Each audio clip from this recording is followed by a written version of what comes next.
Let's sing a song full of hope, full of pain.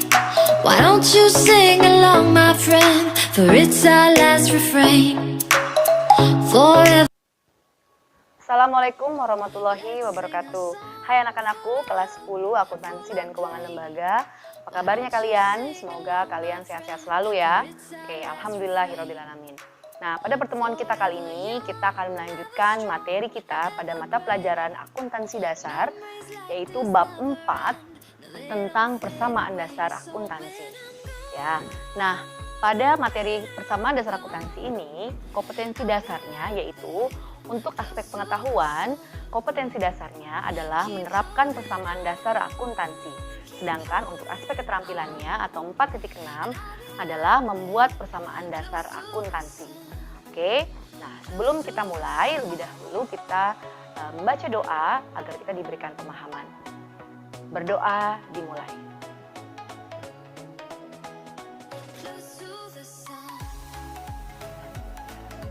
Berdoa selesai. Seperti yang telah Ibu jelaskan pada materi sebelumnya, yaitu tentang konsep dasar akuntansi dan tentang siklus akuntansi, maka Ibu akan sedikit mereview tentang apa itu siklus akuntansi. Ya, ada yang masih ingat apa itu siklus akuntansi? Oke. Siklus akuntansi adalah segala proses kegiatan akuntansi yang dimulai dari transaksi keuangan sampai dengan penyusunan laporan keuangan. Nah, dalam siklus akuntansi ada 3 tahapan utama, yaitu yang pertama adalah tahap pencatatan atau recording, yang kedua adalah tahap pengisi saran atau summarizing, dan yang ketiga adalah tahap laporan atau reporting. Nah, dari 3 tahapan dalam siklus akuntansi tersebut, maka kita bisa tarik kesimpulan bahwa dalam proses pencatatan akuntansi, kita melakukan pencatatan yang sesuai atau harus sesuai dengan asumsi dan prinsip dasar akuntansi. Ya, di mana setiap proses yang dilakukan dalam akuntansi haruslah seimbang atau balance. Nah, maka dalam akuntansi, yang paling penting yang kalian harus tahu adalah adanya persamaan dasar akuntansi atau accounting equation, ya, di mana rumusnya adalah harta sama dengan utang ditambah modal. Nah, untuk mempermudah kalian mengingat bahwa persamaan dasar akuntansi adalah harta sama dengan utang tambah modal, maka Ibu akan memberikan kalian sedikit ilustrasi yang akan membuat kalian lebih bisa memahami dari mana rumus ini berasal. Oke. Ya, dalam akuntansi itu intinya adalah hasil pertanggungjawaban. Artinya kamu punya apa dan dapat dari mana. Nah, sebagai ilustrasi untuk mempermudah kalian, maka Ibu akan memberikan contoh misalnya perusahaan A atau PTA. Nah, PTA ini punya apa dan kemudian uangnya dari mana atau dapat dari mana. Nah, PTA itu memiliki sejumlah uang tunai sebesar 200 juta, kemudian dia memiliki kendaraan sebesar 450 juta, kemudian dia juga memiliki komputer sebesar 10 juta rupiah.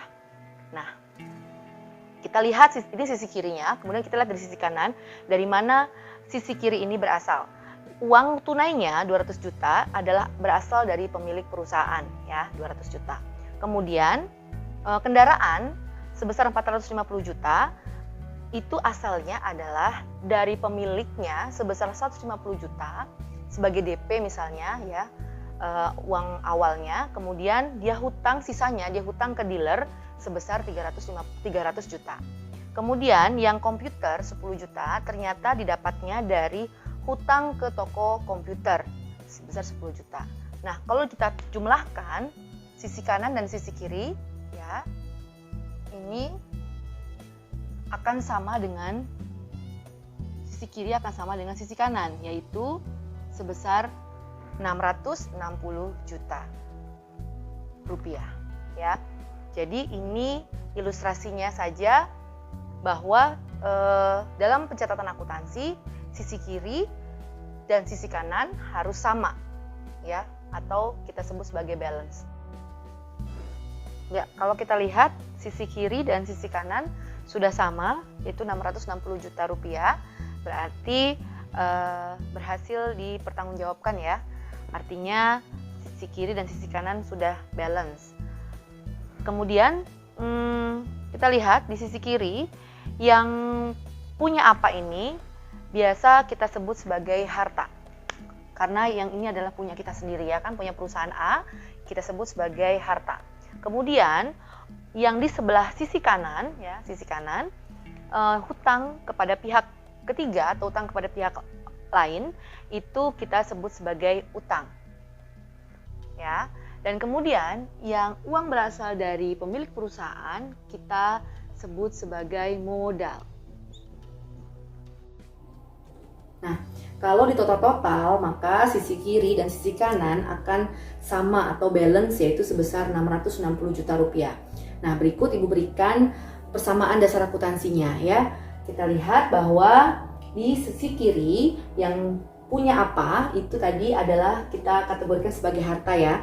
Terdiri dari apa saja, yaitu terdiri dari kas atau uang tunai sebesar 200 juta, kemudian kendaraan sebesar 450 juta, dan komputer sebesar 10 juta ya.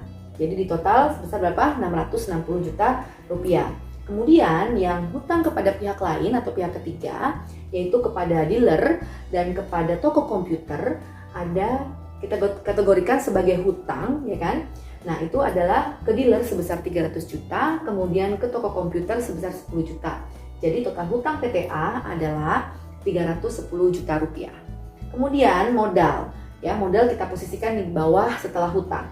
Modal pemilik ini terdiri dari 200 juta yang di awal tadi, ya yang berupa uang tunai tadi, 200 juta ditambah lagi dengan 150 juta rupiah. Jadi sebesar totalnya adalah 350 juta rupiah. Nah, kalau kita jumlahkan antara utang dengan modal, 310 ditambah 350 yaitu sebesar 660 juta rupiah. Jadi sisi kiri berupa harta akan sama 660 juta dengan di sisi kanan yang terdiri dari hutang dan modal yaitu 660 juta. Maka kalau kita buatkan persamaan dasar akuntansinya, harta sama dengan utang ditambah modal adalah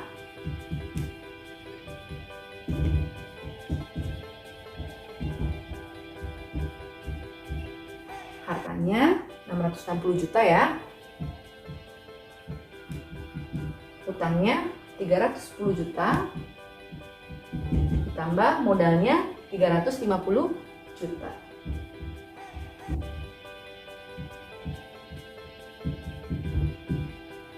Ini tambah ini berapa? 660 juta rupiah. Balance ya. Oke. Nah, inilah hasil dari perhitungan kita bagaimana agar harta itu sama dengan utang tambah modal. Jadi persamaan dasar akuntansi harta sama utang tambah modal sudah bisa kita jawab bagaimana terjadinya. Oke. Nah, sekian itu saja yang bisa Ibu sampaikan. Semoga kalian bisa memahami apa yang sudah Ibu jelaskan. Dan apabila ada pertanyaan, kalian bisa ajukan pertanyaan kalian ke WhatsApp group atau private chat langsung ke Ibu. Boleh juga. Dan sekian, sampai ketemu di materi kita selanjutnya. Bye-bye. Assalamualaikum warahmatullahi wabarakatuh. Let's sing a song full of hope, full of